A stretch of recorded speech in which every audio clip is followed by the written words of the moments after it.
beneficial. We'll arrange it once they're there. I was also talking to Mark briefly. I'm going to see if I can get Mark and Mr. Dickman or a couple of the people, the neighbors around the airport there to possibly come as well, to help these people get everybody's perspective on what's going on out there, and just see where it goes. Okay. Anything else, Bob? That's it right now. Unless you want to talk about lowering gas prices. I was talking about reading. Next, we have here a grant application that we need to vote on. Do we want to apply for it? Don, would you explain the applicants for it? If I could first, it would be jump ahead. Okay. Make this presentation here first, and Yes, we'll get do right into the application. We can do that.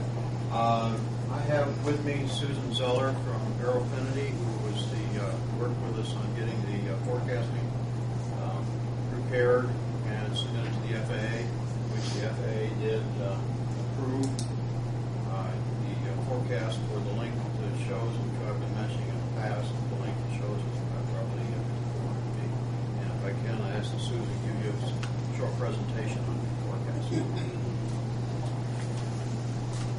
I've got a hard copy as well, but just do a fairly quick briefing on what we put together for the forecast. As Don said, we prepared these last fall, and the FAA approved them on November 20th. Thank you. The forecasts were prepared, and basically they were an update for the forecasts that are in the 2003 Airport Layout Plan report. Those forecasts had used a base year 2000, and the FAA felt that enough time had passed that it was appropriate to update the forecast. And so that this process prepared those in support of the Airport Layout Plan and environmental document. The forecasts used the user support letters that were gathered as part of the planning and design process, which really allowed additional detail to go into the forecasting process. The forecasts were prepared for a 20-year planning period, the time period being 2009 to 2028. And in the forecast process, one of the assumptions was that the proposed runway improvements would be in place in the short term in about 5 years.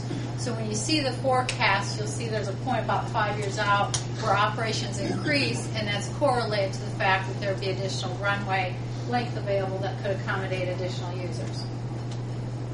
The forecasts were prepared looking at a number of factors. The first was based aircraft, first the total, and then by the type of aircraft. Is it single engine, multi-engine, turboprop, jet, helicopter? And then from the based aircraft, using what was called a factor that's called operations per based aircraft, and I'll explain that a little more in detail. Those were translated to annual operations, and then using historical data, that broken into both local operations, those that stay in the airport vicinity, as well as itinerant operations, which are flights going from Greensburg to another airport or from another airport to Greensburg. Also considering operations, the peak operations, which are some factors looking at what's the activity in a peak month, a design day, a busy day, and in a peak hour. And those forecasts are typically used for planning facilities, particularly like apron space, hangar space, land site type of facilities. And then the final forecast item that was looked at was doing a forecast for a number of instrument approaches in support of both the existing approach and or future improvements to an instrument approach. 3 forecast scenarios were developed. The low forecast was a status quo. That forecast assumed no improvements to the airfield, that would pretty much stay as it is today.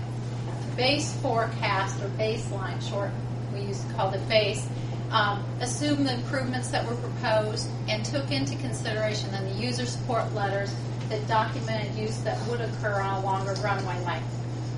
And then the high forecast was the base forecast plus the recognition that while we received user support letters, that wouldn't be everyone who would use the airport in the future. There would be other transient users, and so the high forecast incorporated some additional growth beyond the base. In reviewing these 3 scenarios, the FAA approved for the design purposes and planning purposes the base forecast, which is really the conservative future forecast taking into consideration the improvements. The forecast process used historical records, particularly INDOT keeps detailed records on based aircraft. They do periodic operation counts on all the airports in the state system plan. Also considered peer communities. Bellefontaine, Ohio is one community where they've done airport improvements to support manufacturing facilities. Also took into consideration Gibson County, where Toyota was developed. Well, they don't have an airport. Their air service will be accommodated through the Evansville Regional Airport. Looked at previous forecasts prepared for Greensburg, both in the state system plan as well as the annual forecast that the FAA prepares in their terminal area forecast.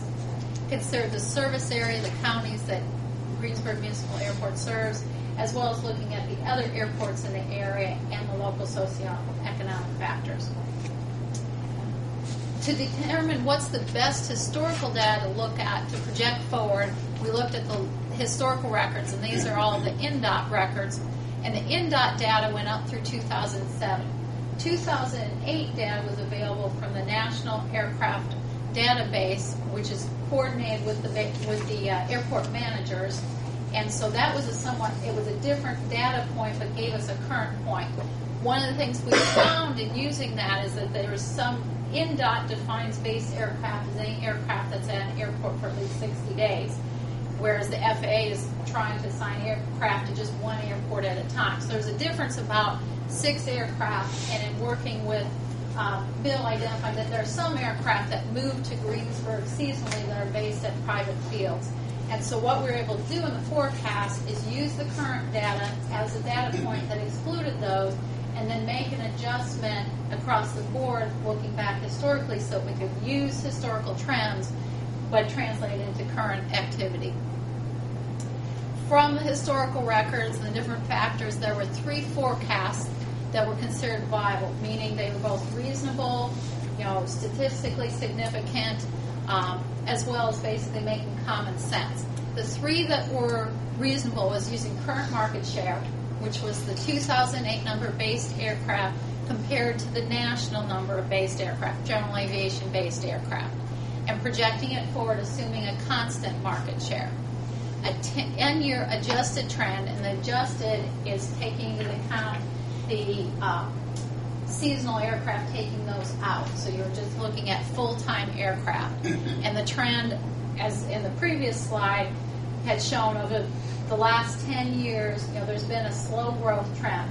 It grown quicker in the 1980s, but the last 10 years slow growth, and that's then reflected in this 10-year adjusted trend. And then the 10-year adjusted market share was again adjusting, so everything was concerned just full-time based aircraft, but looking at the market share over the last 10 years, which has varied somewhat from the current. And so that gave 3 scenarios that we then continued forward. From those 3, and this is for just the base forecast, we then looked at what's the composition of the fleet now. How many of those aircraft are single engine? How many of those aircraft are multi-engine and other larger aircraft? And the current, the 2008 level based aircraft was 38. And so you can see there's slow growth projected up to 43, 46 in 10 years, and then 50 in 20 years out. With the fleet mix still being predominantly single engine, but with some increasing growth in the turboprop and jets that would be able to be accommodated with a longer runway length. From the based aircraft then, we used INDOT data from when they had done traffic counts, and they basically take their traffic count and divide by the number of based aircraft at an airport to come up with this figure called operations per based aircraft. Because since you don't have a tower, so you don't have historical detailed records year by year. And it's been found that generally using this factor is the best way to translate a future level based aircraft where you have more detailed data into operations. 3 different operations per based aircraft level were used. The first one was using the 2007 count by INDOT, dividing by what would be the effective number of full-time aircraft, which was all in 257 operations per based aircraft. And this is just a relative measure. It's not saying each based aircraft there makes 250 operations, because that factor takes into account both transient and local, but it's rather a ratio. For the base forecast, we added to that number